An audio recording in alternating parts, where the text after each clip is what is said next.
Hi guys, मैं कंचना पुत्र आप सभी को अपने यूट्यूब चैनल मुंडा मैथ्स पर स्वागत करता हूं। चलिए आज हम सभी आदमी पुनः बहुत सारे जीके जीएस का प्रैक्टिस करेंगे, तो प्लीज सब आदमी लाइव आ जाइए और सब लोग आंसर पक्का कमेंट कीजिएगा। पुनः हम बता देते हैं कि यह सेट सिर्फ और सिर्फ हम इसीलिए चला रहे हैं ताकि आप लोग जो दिन भर में पढ़ते हैं उससे आप कितना यहाँ अप्रोच लगा पाते हैं, बस यही आपका मैटर है। तो चलिएगा स्टार्ट नाउ, हम लोग सेट स्टार्ट करते हैं। सबसे पहला क्वेश्चन आपका स्क्रीन पे आ गया है। पहला क्वेश्चन कहता है कि हड़प नीति किसने लागू की थी। चलिए दोस्त आंसर कमेंट कीजिए, हड़प नीति किसने लागू की थी।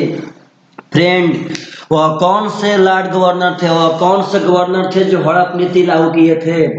तो दोस्त इसका आंसर होगा हड़प नीति लागू करने वाले लॉर्ड डलहौजी थे। लॉर्ड डलहौजी जिनका शासनकाल 1848 से लेकर के 1856 तक था। यह बहुत बढ़िया क्वेश्चन है। लॉर्ड डलहौजी हड़प नीति के डॉक्ट्रिन ऑफ लैप्स, इसको इंग्लिश में बोलते हैं डॉक्ट्रिन ऑफ लैप्स, हड़प नीति के यह जनकर्ता थे लॉर्ड डलहौजी। अगला क्वेश्चन चलिएगा दोस्त, आपका स्क्रीन पे है, बहुत सुंदर क्वेश्चन। निम्न में से कौन सी मशीनें कंप्यूटर के इलेक्ट्रॉनिक मस्तिष्क के नाम से भी जानी जाती है। कौन सा ऐसा मशीन है जो कंप्यूटर के इलेक्ट्रॉनिक मस्तिष्क के नाम से जाना जाता है, मस्तिष्क के नाम से। प्लीज सब लोग कमेंट करें आंसर। तो दोस्त कंप्यूटर के इलेक्ट्रॉनिक मस्तिष्क के नाम से जाने जाने वाली मशीन है सेंट्रल प्रोसेसिंग यूनिट, या कि आपका सीपीयू। सीपीयू आपका सेंट्रल प्रोसेसिंग यूनिट, इसका फुल फॉर्म हो गया। यह भी पूछता है कि सीपीयू का फुल फॉर्म क्या है। तो सीपीयू का फुल फॉर्म होता है सेंट्रल प्रोसेसिंग यूनिट। यह कंप्यूटर की इलेक्ट्रॉनिक मस्तिष्क के नाम से जानी जाती है। अगला क्वेश्चन बहुत सुंदर क्वेश्चन है। कलकत्ता में भारतीय सांख्यिकी संस्थान आईएसआई की स्थापना किसने की थी। दरअसल आप लोग आईएसआई मतलब पाकिस्तानी स्पाई एजेंसी मत समझिएगा। आईएसआई इसका मतलब है भारतीय सांख्यिकी संस्थान की स्थापना किसने की थी। दोस्त सब लोग आंसर कमेंट करें। भारतीय सांख्यिकी संस्थान की स्थापना फ्रेंड प्रशांत चंद्र महालनोबिस ने की थी, और यह 17 दिसंबर 1931 ईस्वी को किया गया था। भारतीय सांख्यिकी संस्थान, यहाँ से क्वेश्चन पूछ सकता है कहाँ है, कलकत्ता में। इसका शॉर्ट फॉर्म आईएसआई, स्थापना प्रशांत चंद्र महालनोबिस। कब हुआ था, 1931 में हुआ था। यह है क्या, दरअसल दोस्त यह एक यूनिवर्सिटी है, यह एक यूनिवर्सिटी का समूह है। ध्यान देना, आईएसआई भारतीय सांख्यिकी संस्थान। इसका मोटो अभी भी पूछ सकता है, इसका मोटो क्या है। तो मेरे भाई इसका मोटो अभी संस्कृत में है। इसका मोटो है भीने स्वस्यम। इसका मोटो है भीने स्वस्यम, कहता है भीने स्वस्यम दर्शनम। भीने स्वस्यम दर्शनम इसका मोटो है सांख्यिकी संस्थान का। सब आदमी ख्याल रखिएगा। चलिए तो अगला क्वेश्चन सब आदमी थोड़ा प्रेम से, एक सेकेंड।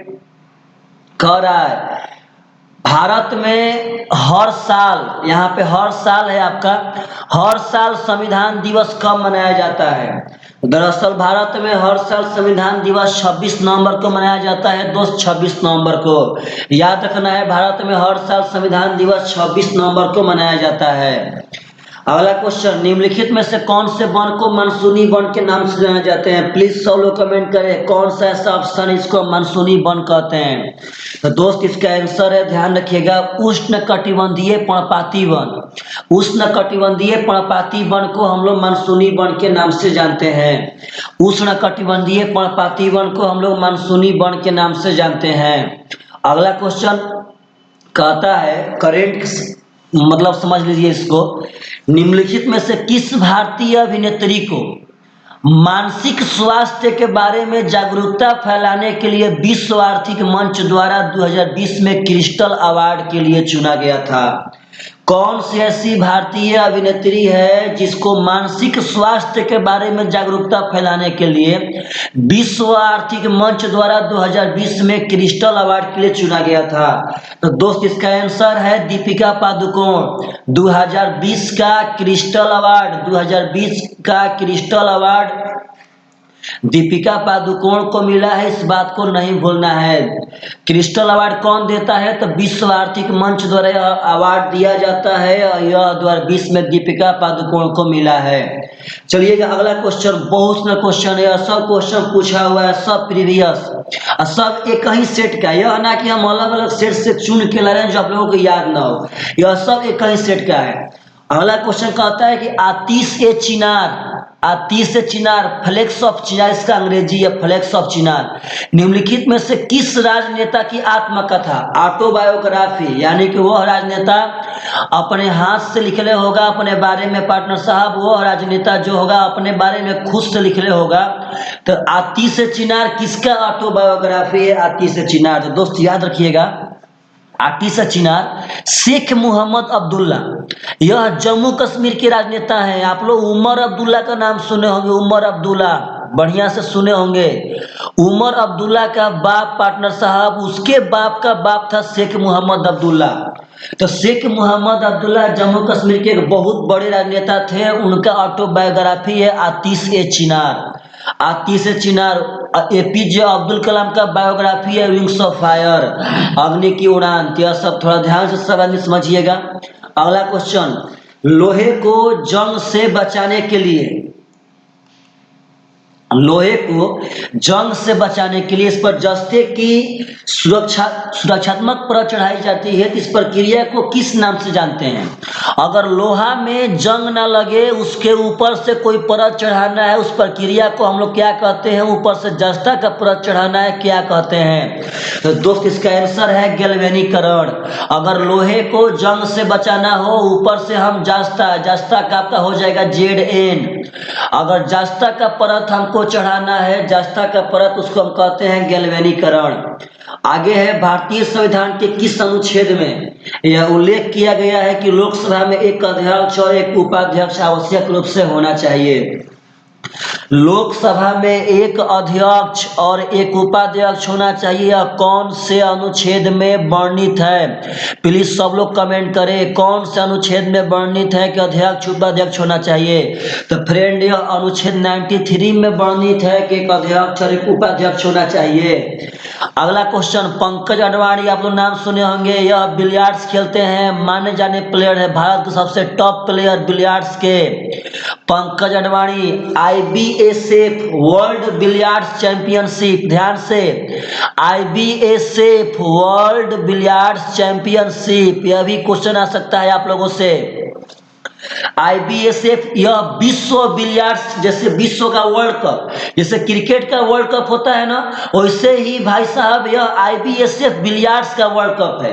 यह विश्व बिलियर्ड्स चैंपियनशिप है। कितनी बार जीत चुके हैं पंकज अडवाणी? बहुत इंपॉर्टेंट क्वेश्चन है, बहुत इंपॉर्टेंट।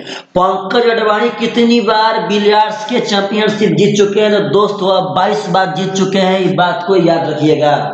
पंकज अडवाणी 22 बार बिलियर्ड्स के चैंपियनशिप जीत चुके हैं। आया कहता है कि निम्नलिखित में से कौन सा सुमेलित नहीं है? आपको इसमें चुनना है कि कौन सा सुमेलित नहीं है। तो दोस्त ध्यान रखिएगा, जल विज्ञान का मतलब समुद्र विज्ञान हो सकता है, मानव विज्ञान का मतलब सांस्कृतिक विज्ञान हो सकता है, और जनसांख्यिकी का मतलब जनसंख्या भूगोल हो सकता है, लेकिन भूमि विज्ञान का मतलब पादप विज्ञान ना होगा। अब बोलिए भूमि से पादप का पार्टनर साहब यह कभी नहीं होगा, तो यही आपका सुमेलित नहीं था। Option number B is the correct answer. अगला क्वेश्चन, 2 दिसंबर 2019 को कौन भारतीय नौसेना की पहली महिला पायलट बनी थी? नौसेना, नेवी में प्रथम महिला पायलट, बस इतना पूछे तब भी मारेंगे शिवांगी। शिवांगी पार्टनर, शिवांगी बनी थी नौसेना की पहली महिला पायलट। अगर ये पूछता है कब बनी थी, तो 2 दिसंबर 2019 को बनी थी। तो शिवांगी नौसेना की प्रथम महिला पायलट बनी है। ICC cricket of the year, ICC cricket of the year के लिए sir Garfield Sobers trophy, sir Garfield Sobers trophy जीतने वाले पहले खिलाड़ी कौन है? वह पहले खिलाड़ी कौन है जो आईसीसी के द्वारा दिए जाने वाला सर गॉरफील्ड सोबर्स ट्रॉफी जीते हैं? तो दोस्त याद रखना है, वो आप लोग super duper player Virat Kohli हैं जो सर गॉरफील्ड सोबर्स ट्रॉफी जीते, इस बात को ख्याल रखिएगा। आईसीसी का पहला, यह भी देखिए, यह भारत में तो पहला होंगे, वर्ल्ड में पहले हैं। यह नहीं कि भारत में, वो वर्ल्ड के पहले प्लेयर हैं जो सर गॉरफील्ड सोबर्स ट्रॉफी जीते हैं, आपके विराट कोहली। अगला क्वेश्चन कहता है कि राजस्थान के कालबेलिया अब इम्पोर्टेंट है, खाली इतना पूछे कालबेलिया कहाँ का भाई साहब लोग गिद्धत राजस्थान का, मत भूलिएगा इतना पूछे कि कालबेलिया कहाँ का लोग गिद्धत राजस्थान का। तो क्वेश्चन कहता है कि राजस्थान के कालबेलिया लोकगीतों और लोक नृत्यों को यूनेस्को की अमूर्त संस्कृति विरासत के प्रतिनिधि समूच में किस वर्ष शामिल किया गया था। यानी यूनेस्को में कालबेलिया लोकगीत को कौन से साल में शामिल किया गया था। तो बहुत सुंदर क्वेश्चन है, याद रखना है दोस्त। 2010 में कालबेलिया राजस्थान की एक लोकगीत है, इसको 2010 में शामिल किया गया था। अगला क्वेश्चन चलिएगा तो मनुष्य के हृदय की आलिंद, आप लोग सुने होंगे मनुष्य में दो आलिंद होते हैं, दाएं आलिंद और बाएं आलिंद। तो मनुष्य के हृदय के आलिंद के दीवार एक बहुत ही महत्वपूर्ण पेप्टाइड हार्मोन का स्राव करती है। पेप्टाइड हार्मोन, ध्यान रखना, ये भी क्वेश्चन आ सकता है कि मनुष्य का जो हृदय का आलिंद का दीवार है कौन से हार्मोन का स्राव करती है। तो पेप्टाइड हार्मोन का। वो हार्मोन कौन सा है, वह कौन सा हार्मोन है जो हम लोग का आलिंद का दीवार स्थापित करता है। तो दोस्त याद रखिएगा वो हार्मोन है ANF। ANF जो हार्मोन है वह आपकी मनुष्य के हृदय की आलिंद की दीवार स्थापित करती है। अगला क्वेश्चन, भूकंप को मापने में प्रयुक्त जो तीव्रता के पैमाना है उसका सीमा क्या है। आप सब लोग पढ़े होंगे कि भूकंप को हम लोग सिस्मोग्राफ से मापते हैं, लेकिन सिस्मोग्राफ का जो पैमाना है, तीव्रता मापने का जो पैमाना है, वो पैमाना का सीमा क्या है, वो कहां से कहां तक की रेंज को माप सकता है। तो दोस्त बहुत सुंदर क्वेश्चन है, सब पूछा हुआ क्वेश्चन है, सब बहुत सुंदर क्वेश्चन है। तो याद रखिएगा मेरे दोस्त, भूकंप का जो मापने वाला यंत्र होता है सिस्मोग्राफ या लास्टिंग 1 से लेके 12 तक के रेंज को भूकंप माप सकता है। हमेशा हमेशा याद रखिएगा 1 से 12 तक के रेंज को माप सकता है। आगे कहता है सगरा दावा बहुत इंपॉर्टेंट है। सगा दावा प्रसिद्ध बौद्ध त्योहार है। इतना पूछे भाई कि सगा देवा कौन से धर्म से बिलोंग करता है, तो बौद्ध धर्म से। सगा दावा प्रसिद्ध एक बौद्ध त्योहारों में से है, वह किस राज्य में मनाया जाता है। तो दोस्त बहुत सुंदर क्वेश्चन है, आप लोग को याद रहना चाहिए, यही सब तो क्वेश्चन एग्जाम में पूछा है। तो दोस्त याद रखना है कि सगा दावा पहले तो बौद्ध धर्म से बिलोंग करता है, यह सिक्किम स्टेट में मनाया जाता है, इस बात को याद रखिएगा। अगला क्वेश्चन, भामी दीप्ति प्लेयर है। भामी दीप्ति साई प्रणीत का संबंध किस खेल से है। भामी दीप्ति साई प्रणीत का संबंध किस खेल से है दोस्त, प्लीज कमेंट कीजिए। भामी दीप्ति साई प्रणीत का संबंध किस खेल से है। तो मेरे दोस्त याद रखना है कि यह बैडमिंटन खेलती है। भामी दीप्ति साई प्रणीत बैडमिंटन से संबंधित है। अगला क्वेश्चन, निम्नलिखित में से किस बॉलीवुड दिग्गज को 2018 में 66वां दादा साहब फाल्के पुरस्कार के लिए चुना गया था। बॉलीवुड दिग्गज, नाम से स्पष्ट है, बॉलीवुड दिग्गज, कौन से बॉलीवुड दिग्गज को 2018 में 66वां दादा साहब फाल्के पुरस्कार दिया गया था। तो दोस्त आंसर है अमिताभ बच्चन, जिसको हम लोग बिग बी के नाम से जानते हैं। उनको 66वां दादा साहब फाल्के पुरस्कार 2018 में दिया गया था। अगला क्वेश्चन है दोस्त, इंसुलिन के कमी से निम्न में से कौन सी बीमारी होती है। तो यह कॉमन क्वेश्चन है दोस्त, आप सभी आदमी को याद रहना चाहिए कि इंसुलिन के कमी से मधुमेह रोग होता है, डायबिटीज जिसको हम बोलते हैं। अगला क्वेश्चन दोस्त ध्यान रखना है, देश के 10% क्षेत्रफल में फैली हुई भारत के सबसे बड़ी नदीय द्रोणी कौन है। सबसे बड़ी नदीय द्रोणी पार्टनर साहब, सबसे बड़ी नदी नहीं बोले हैं, सबसे बड़ी नदी पूछेगा भारत में तो भारत में हो जाएगी गंगा। भारत में पैदा हुआ, भारतीय में पार्टनर साहब तो वह गंगा है, लेकिन भारत में ब्रह्मपुत्र है, लेकिन वो अलग से पैदा होती है, वह पार्टनर साहब निकलती है आपके मानसरोवर से, तिब्बत से निकलती है। तो ध्यान देने का होता है कि 10% क्षेत्रफल में फैली हुई भारत की सबसे बड़ी नदी द्रोणी कौन है। तो दोस्त याद रखना है, यह नदी है गोदावरी नदी। बहुत इंपॉर्टेंट क्वेश्चन है, यह नदी द्रोणी है, यह 10%, भारत के 10% हिस्सा में, भारत के 10% क्षेत्रफल में फैली हुई है। यह नदी द्रोणी है गोदावरी नदी द्रोणी। अगला क्वेश्चन, निम्नलिखित में से किसने भारत छोड़ो आंदोलन के दौरान, दरअसल यह आंदोलन 1942 में हुआ था, ध्यान देना है, भारत छोड़ो आंदोलन के दौरान बॉम्बे के ग्वालियर टैंक मैदान में भारतीय राष्ट्रीय कांग्रेस का ध्वज फहराया था। यही सब क्वेश्चन पूछ रहा है, एकदम अपडेट क्वेश्चन से सब लोग को हम रूबरू कराते हैं। सब लोग वीडियो को शेयर जरूर करें और कमेंट पक्का मत करना भूलिएगा मत में कि आपको यह सब वीडियो कैसा लग रहा है, फायदा कर रहा है कि नहीं कर रहा है। नॉन स्टॉप यहाँ से हम बोल रहे हैं भाई, पक्का कमेंट करना है। तो भारत छोड़ो आंदोलन बॉम्बे के ग्वालियर टैंक मैदान में भारतीय राष्ट्रीय कांग्रेस का ध्वज फहराने वाली थी अरुणा आसफ अली। अरुणा आसफ अली भारत छोड़ो आंदोलन 1942 में बॉम्बे के ग्वालियर टैंक मैदान में कांग्रेस का झंडा फहराई थी। कहाँ के वास्तुकार ने नई दिल्ली के लोटस टेम्पल को डिजाइन किया था? ये नहीं पूछा कि किस वास्तुकार ने, अगर पूछेगा किस वास्तुकार ने किया था तो दोस्त नाम याद रखिएगा, उसका नाम है फरीबोर्ज साहबा। फरीबोर्ज साहबा नाम का वास्तुकार था जो दिल्ली के लोटस टेम्पल का डिजाइन किया था। तो वह कहाँ का रहने वाला था? तो दोस्त यह बहुत इंपॉर्टेंट क्वेश्चन है। दरअसल इसके बारे में और हम बात बता देते हैं कि यह 1986 में बनकर रेडी हुआ था। आपका लोटस टेम्पल जो है 1986 में बनकर रेडी हुआ था और वह जो वास्तुकार था वह ईरान का रहने वाला था।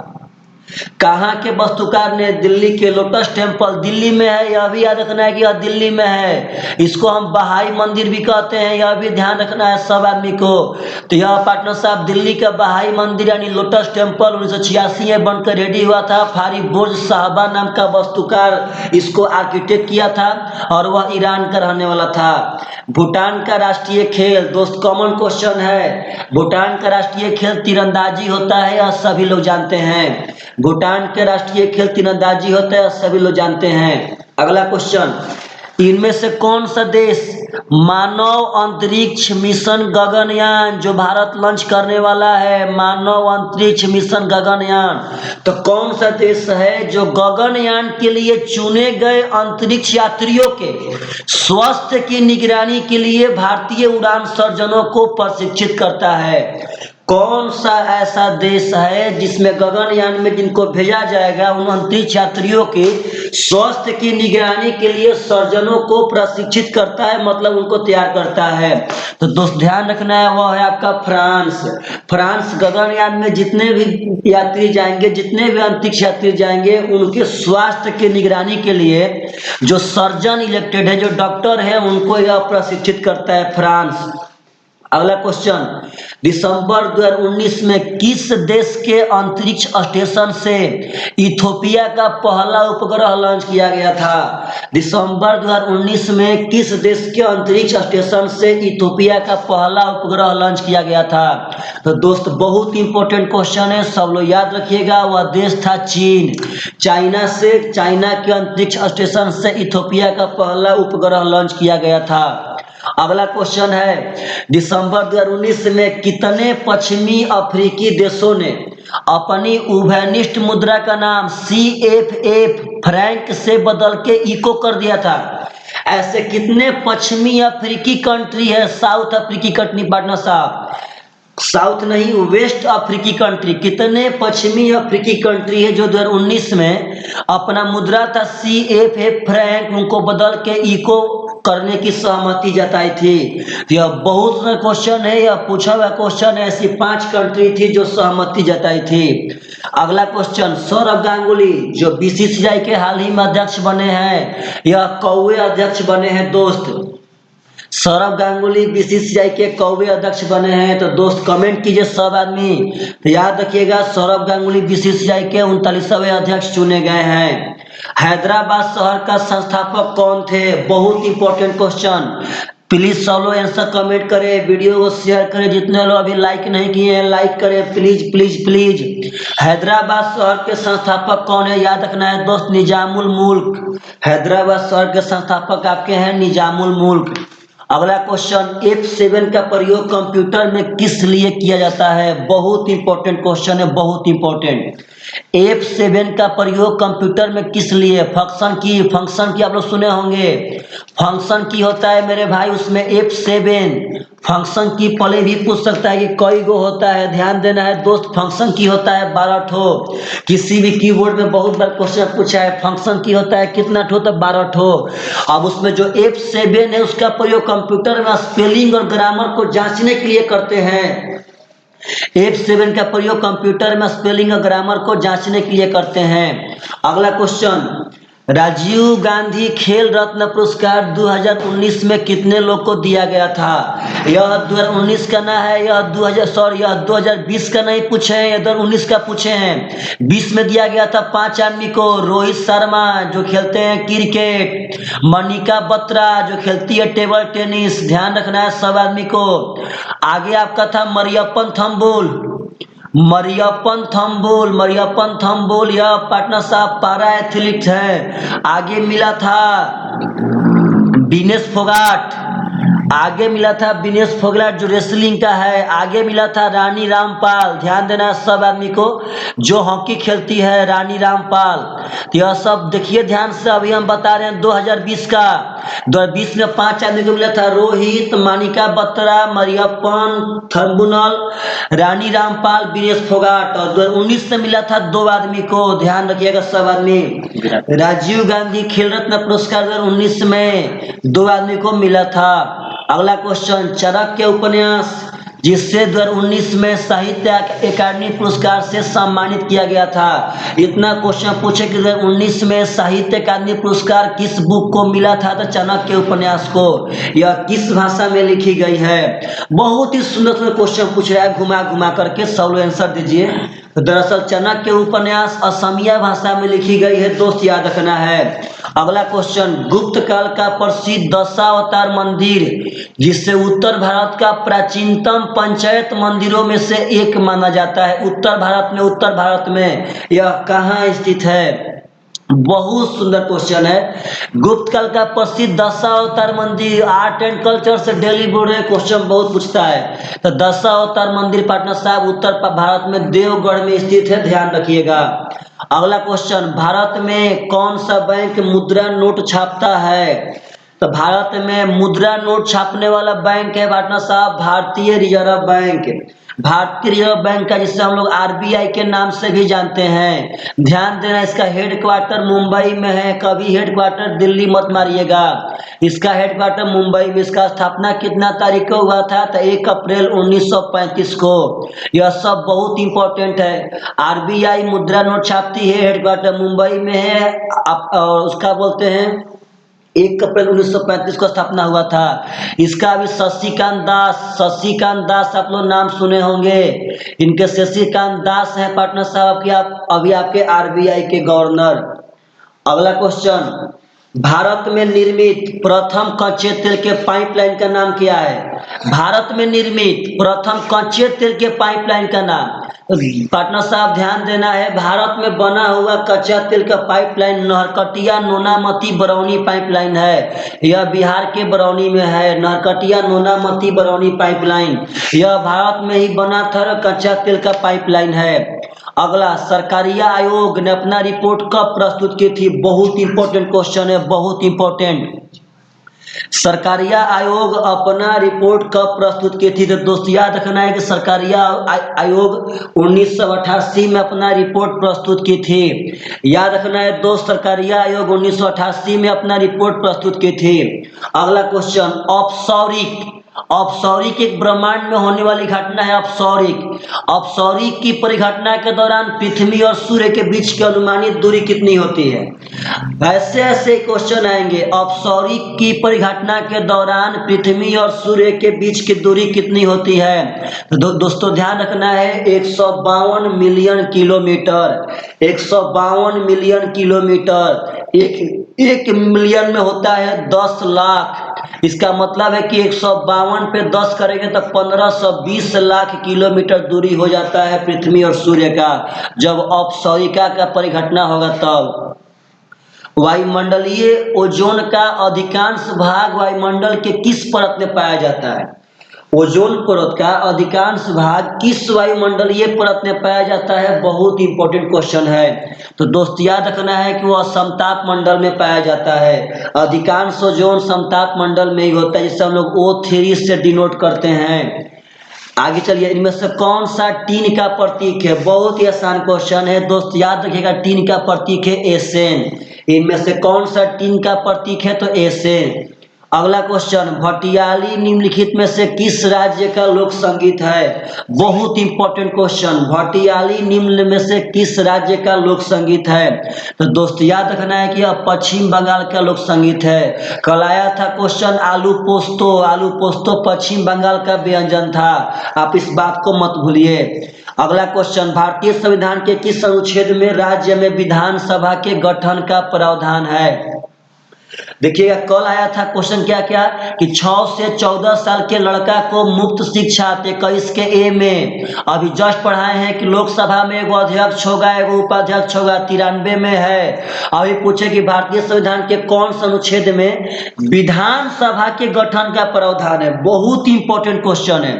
कौन सा अनुच्छेद विधानसभा के गठन का प्रावधान का उल्लेख करता है? तो अनुच्छेद 168। अनुच्छेद 168 में विधानसभा के गठन का प्रावधान है।